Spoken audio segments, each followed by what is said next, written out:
Yinz Guys RC. Hey, welcome to Yinz Guys RC. Glad to have you guys back again, and thanks for everybody who's subscribed and who's liked it on Facebook. This week, we've got a very special guest with us, Charles Johnson, scratch airplane designer. He does some fantastic work. So without further ado, let's start our interview with Charles.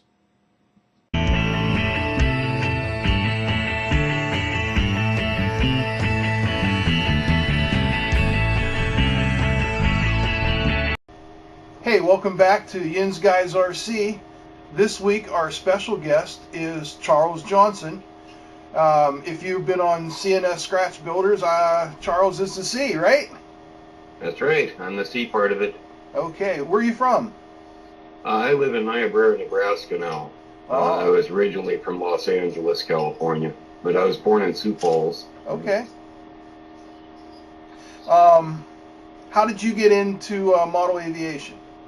That's a great question. I was trying to remember the other day, and I remember when I was about 5 or 6 that there was a man that was going probably off somewhere, just a neighborhood friend, and he gave me a whole bunch of models. Mm-hmm. They were balsa wood, and they were the kind that they had a stick and a rubber band, and the balsa wood airplanes that you used to put together and you tossed them. Sure, I know what you're talking about. These had wings on them that rotated, and then they pulled it back against the fuselage, mm-hmm. so that as you pulled them and you shot those in the air, and then as they got to altitude, the wings would fold out on them and they would glide.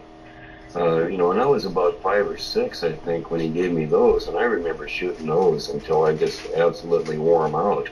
Mm-hmm.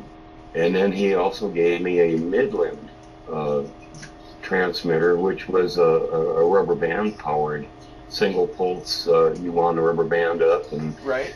all it could do was just make a right hand turn. You'd put a little elevator in, so that the engine, the airplane would stay in the air, right. And it would just make right hand or left hand turns on that pulse. I remember that. Yeah, that was way back. That would be 1957. Mm-hmm. That stuff was going. And then as I got into service, I was still into remote control when I was in the service in 79 through 81. Mm-hmm. And I was in North Carolina with the 82nd Airborne Division, and flew remote control then with a top flight quick flight is what I was doing then. Mm-hmm. And I did a lot of line control out the front of the barracks, 049 type stuff. Sure, I remember the old U control stuff. Some of that's making a comeback. It really is. I'm starting to design, because of the mixing functions on the radios now, I'm going back into more square corner with my 3D stuff where the elevators and the ailerons, work opposite from each other, mm-hmm. and give you that very square attack. So some of that stuff is always coming back. Did you ever do any organized model aviation, like go to the Nats or any contests or anything like that? I used to go down to Albuquerque over Halloween every year. They have a big balloon fest and a 3-day fly-in there. And I would compete down there. That would be in the 80s as well. Okay, sure, cool. So how did you... Go ahead. Yeah, just a long time ago. Yeah. So how did you go from just playing with model aviation to designing your own creations? I guess I've always done that. I probably because of the cost of things. Mm-hmm. We've never really had a whole lot of money.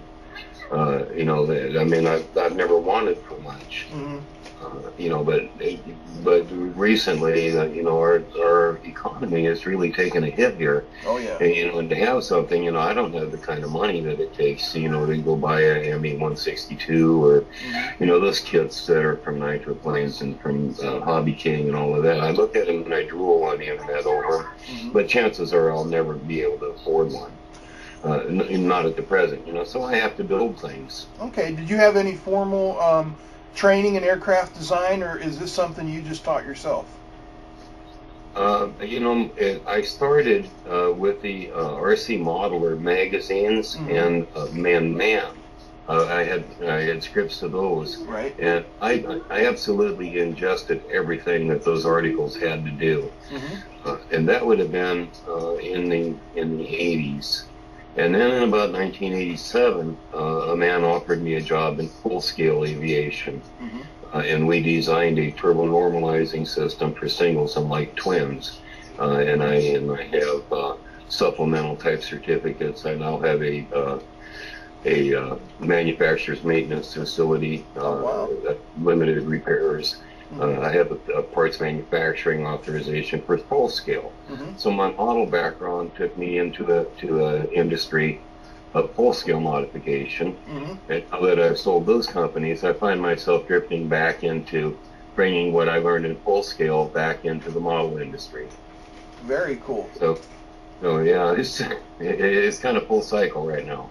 So what do you like to build with? Are you a foam board guy? You know, I like to build with just everything. You know, I'm a trim carpenter by trade. I'm a cabinet builder by trade. Oh, okay. You know, so I love wood. I love plastics. I love metals. You know, I'm a certified welder in the United States and in Europe. You know, so I have a metal fabricating background. I was in metal erection for about 10 years when I was younger. And so it doesn't really matter what the product is that I'm dealing with, and whether it's plastic or whatever. I try to find the appropriate adhesives or techniques, you know, that hold up to the model industry in specific. Okay. Now you brought a plane with you today to show us? Yeah, I got this little one. Some people have seen this before. This is something that I am ready to fly. Okay. This was designed off of the Baby Blender from Flight Test. This airplane's a little bit heavier. This is actually just duct tape. You know, and some people have pros and cons over the use of duct tape. Some say that it's too heavy for this. I don't find it that it's too heavy. No, me either. You know, you do have to watch it in the sun, you know, a little bit. It has its ups and downs. But I've taken a lot of different things. These are the augmented aluminum things. You know, some parts I have to buy from hobby shops. Right. Other parts I can manufacture. You can see the detail on the engine in here. The oil lines that are in there are just brass rod. The covers are done from the covers on your X-Acto knives. I wanted to do a spray bar on this, and so I used that rod and little plastic straws, flared them on the bottoms. That's incredible. Rear end, but this is just a heat shrink over balsa wood. And I'm doing a brake line up the back of this one. The round control horn here is from your servos. I'm using that as a back plate. It looks like a rotor, like a disc brake rotor. I put his teeth in, and I redid all of this as just construction paper and cyanacrylate that's glued together, and then I used just a screen in a local hobby shop to give that the background in there. These are 1/4-inch aluminum tube that I got from Ace Hardware. Okay. You know, so as you think a little bit, I went to the jewelry section in Walmart because everything needs flying wires. Right. These are the servo horns. I've just simply cut them off and hot glued those in, and then run the line through. And in the jewelry connectors, it's a silver stainless steel wire. Wow. And the little crimp connectors for making earrings. I use those. You can tighten them up. You can stretch these things. They are functional. You know, so as you apply pressure, if you have a warp or a bend, you know, but as far as rigidity, that's you know, that's the bomb right there. Absolutely. So that's kind of what I'm doing with this one. I use pins at times. There's a series of rivets that go down the head of this. Wow. This is the air intake is a spoon. You know, so you can come inlet and outlet with spoons, plastic spoons. What power system do you have in this? This one has the Exceed rocket Okay. 3010, 1100 with an 11-inch prop. Okay, so you're running that on what, 3 cells probably? Running on 4. Oh, 4, okay. That'll give you some power. And no substitute for power, Paul. Absolutely. I always tell people, I say, you can always fly at half throttle, but you can never fly at 150%. If you got the power available, it'll get you out of a whole lot of trouble. That's for sure. For me, please. That one right there on the table. My granddaughter's going to get this plane for you. Okay. Hurry up. What type of radio do you use? I've got the Fly Sky that I purchased a long time ago from Nitro Planes. I've got the 9X. Okay. Which is basically the Turnigy. This is the power plant that I'm using. 11 inches is a nitro prop. You really can't do too much to it. Right. It's got an 80 amp Proton ESC. Oh, wow. That looks like a fast little Delta wing there. This guy right here is really going to scoot. I took the winglets from the Bloody Wonder. I did the Delta wing design, used these on it, and then just to get it on rails, I did the winglets from the Bloody Wonder. And so that, and then this is a K2 wing. So yeah, this one is really going to go ballistic. Now the K2, that's the stepped wing design, correct? Yeah, that's this air arming wing. And I just did the K2 because it only has it on the top. If it were K4, then it would be full symmetric. Right. This puts it into a high lift type wing.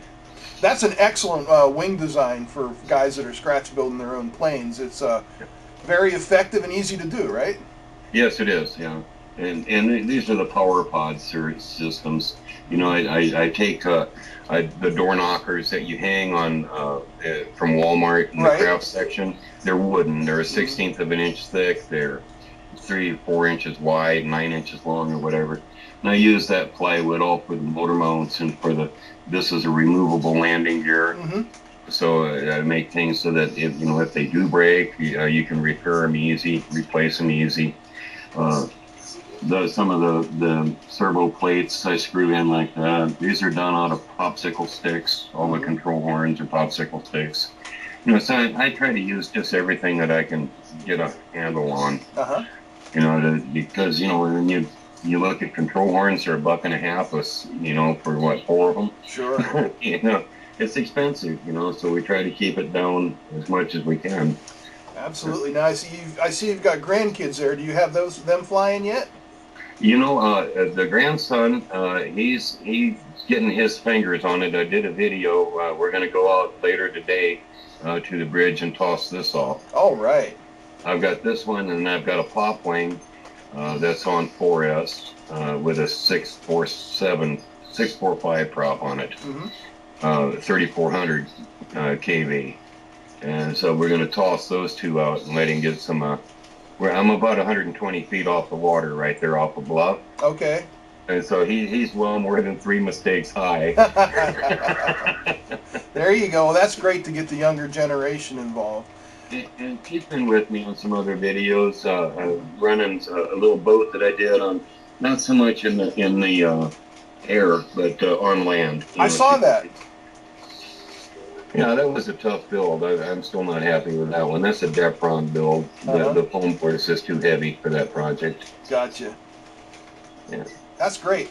Well, we're out of time for this segment today. Charles, I want to thank you for coming on with us. Well, thank you. I'm very honored. And I hope you'll come on again with us again in the future.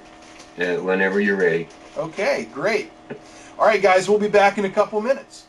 All right, folks, so that was our show this week. Mostly we just talked to Charles because he's got so many interesting things to say, and I'm just blown away by the stuff he makes. It looks incredible, and he's using whatever he can find. So don't think you have to have a lot of money to get in on the model aviation fun. You can make your planes out of whatever you can find and make fly. Well, that's it for this week, and until we see you again, keep them flying.